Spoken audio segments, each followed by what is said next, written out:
is good, YouTube? Quinn Wade Basketball Analysis coming to y'all with a quick video. I wanted to let you guys know I got some new merchandise available, not just t-shirt anymore. I got different type of t-shirt, different type of shirts and logos that you can purchase on my spread shirt, and also hoodies now. We have expanded and added more to the channel and more merchandise for the brand. Thanks for supporting. It will be in the description and the links will be in the comment section below. Thanks for helping me and supporting the movement. Quinn Wade Basketball Analysis. I'm going to check out the video. What is good, YouTube? It's Quinn Wade Basketball Analysis coming to y'all with a quick video. I'm talking about the Chicago Bulls. Somebody said that they want me to update them how I feel about the Bulls, and I did have the Bulls missing the playoffs this season, but at the same time, I didn't expect them to be as bad as they are. This is a team that people was having conversations of, can they make it to the playoffs? Can they be a dark horse team? Can they surprise people? And honestly, the problem with the Bulls is just they have the same problems as last year. They haven't really learned from their mistakes. They haven't made adjustments. They haven't changed the way they play, changed their identity. They basically the same Bulls team that struggled last year. Only difference is a lot of their players are more healthier than they was last year, but the players haven't really made the same impact when they was healthy last year. Not only that, the problem with the Bulls is simply they're young. They still struggling to close out games. They still struggling to play defense. They still struggling to be on the same page defensively.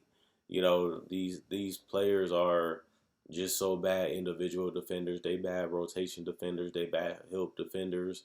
And it's going to take time, but you start to think about it. Will Lauri Markkanen and guys like Zach Lavine and Kobe White, will they ever be great defenders? The answer probably is no, just because how they are, how they've been. Usually players don't take a drastic change. Usually players don't play defense at a high level, and most of the time if they don't do it, they never will.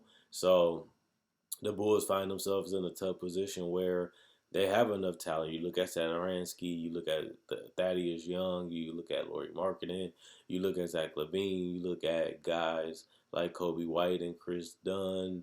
You look at this team and you see Otto Porter, and you look at it and say, wow, this team actually don't look that bad. This team actually got some talent. This team actually should be able to make it to the playoffs, at least a 7 or 8 seed at worst. But that's just looking at it on paper. When you look at it in reality, you look at it with the eye test, you see that this team is just far away from being a good team.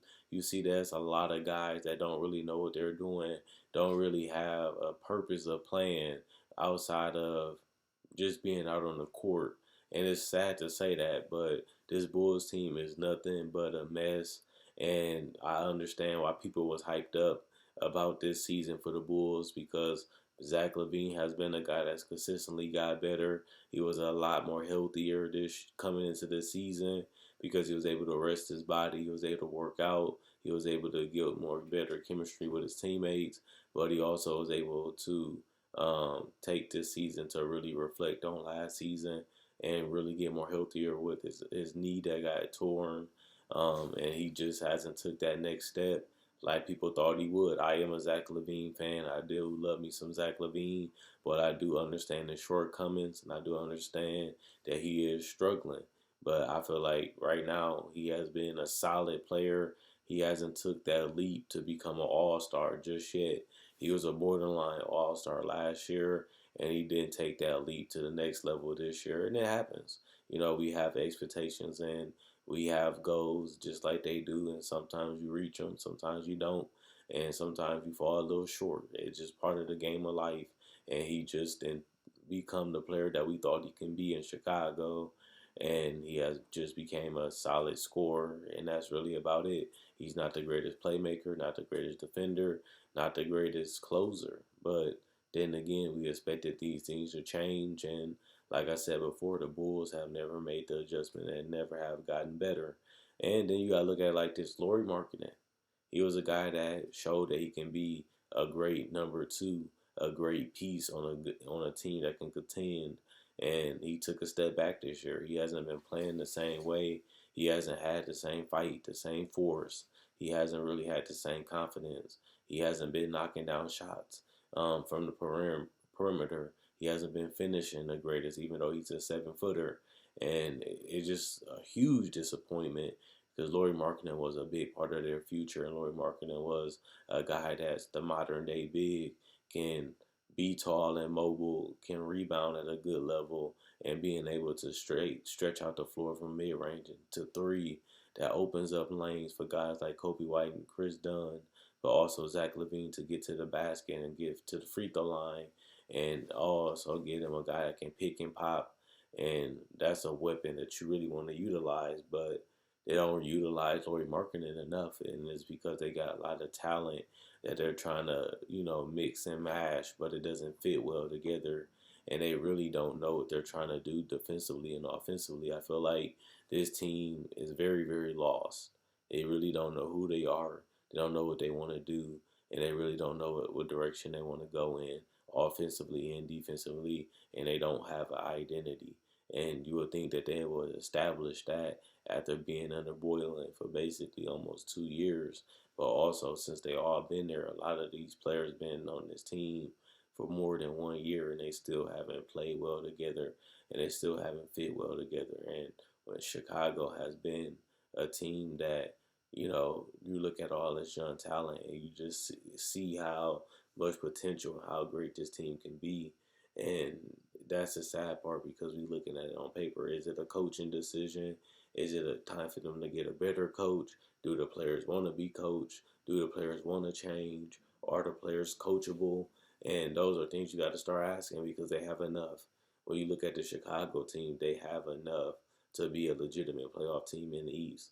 They're in the East. You can be below 500 to make it to the playoffs in the East. So it's really no, you know, cop out or excuse you can give them because they have been healthy and they do have the players and the personnel to get the job done. Is it Boylan? Is he the right coach for this job? That's going to be a question that's going to be floating around all season. And if he's not the coach, who can be better? Who can take this Chicago Bulls team back to the playoffs and build with this young talent and become a contender in the East? I watched the Milwaukee Bucks game and the team just lacked discipline. They fouled on bad shots. They really didn't protect the paint the right way. And it just, terrible watching this team sometimes because you see how good they can be, but they just don't realize their own potential, and I don't think they ever will realize it. And then you look at Wendell Carter Jr., a guy that's probably the only guy outside of Chris Dunn that care about playing defense. He has been spectacular to me. He don't put up the craziest numbers.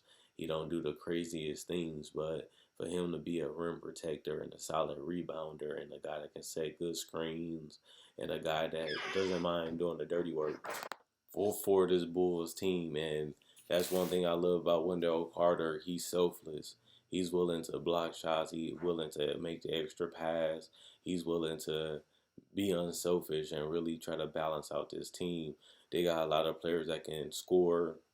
They got a lot of players that can do spectacular things, but at the same time, you need those guys that's going to be willing to do the things that help you win games, whether it's rotating, rebounding, setting screens, making an extra pass, or just taking shots when they're available, or keeping the ball moving. And I think Wendell has lived up to what he is. He's a quality teammate that understands both sides of the floor, and he knows how to make his teammates better and make their job a lot easier. And if they had more Wendells on their team or his perspective or his personality, they probably would be a better team in general. And I feel like Wendell has been a person that people have slept on. He has been a solid player this whole season, and he was beat up last year. And I think that he's one of the bright stars in the NBA right now. And I feel like he has some of the highest upside, but also they need players like him that can really encourage defense and really make a difference on that side of the court, but also trying to make them have a balanced offense. So when you look at the Bulls, it's just a combination of lack of interest, lack of discipline, lack of execution, lack of just caring defensively and really wanting to be a great defender, really wanting to defend, and that just goes with it. But it's also a lack of knowing who their guys are, who they want to get shots from, who they need to have the ball, and who can really be dependable offensively and defensively to get them to the next level. And until they figure these things out, and until they really start to play as a team and play together, but also play off each other and really find ways to make each other better, to be a better offensive and defensive team, and that causes a concern. Do they communicate enough? Do they really want it enough? And they are young, so they just lack knowing how to win, and they just haven't been able to do it consistently since they've been in Chicago. But eventually, it's either they're gonna have to figure it out, or people gonna have to be fired or traded, because this team looks like they're headed to nowhere. This team looks like they're not going to be able to do anything with this current roster, and there's no point of paying a bunch of people to play a role that never really gets you really that far or even in the playoffs. So I don't see a point of paying Lauri Markkanen, playing Wendell Carter, paying Kobe White and players like that if this team is never competitive and this team is never a playoff team. They already paid people like Zach Lavine, and he hasn't really took the next step either, and he hasn't really took his game to another level defensively. And he still have a role to play offensively. He can get better as a decision maker, as a playmaker, and as a teammate. But also, you look at this whole team, and they all are very flawed, and they just don't understand the game at the highest level, and they don't have the highest IQ. Besides a couple players, and even the veterans haven't played to where we thought they would. They haven't fit as well as come into this season that we a lot of people thought they was going to fit, and that's another thing that disappointing. The veterans haven't really did their job um, as leaders, and they haven't did their job as helping these guys understand basketball and getting them to make that extra adjustment, that extra change that can really take them to the next level. And that's why the Chicago Bulls are outside of the playoffs and looking like they're going to be another lottery pick. And I really want to see what decisions they make and what direction they go in the next 2 years with the Chicago team. But let me know what you guys think in the comment section below. Like this video, check out my older videos on my channel. I have many playlists. I break down rookies, I break down players, I break down summer league. I do cover the draft, and I got a mock draft up already.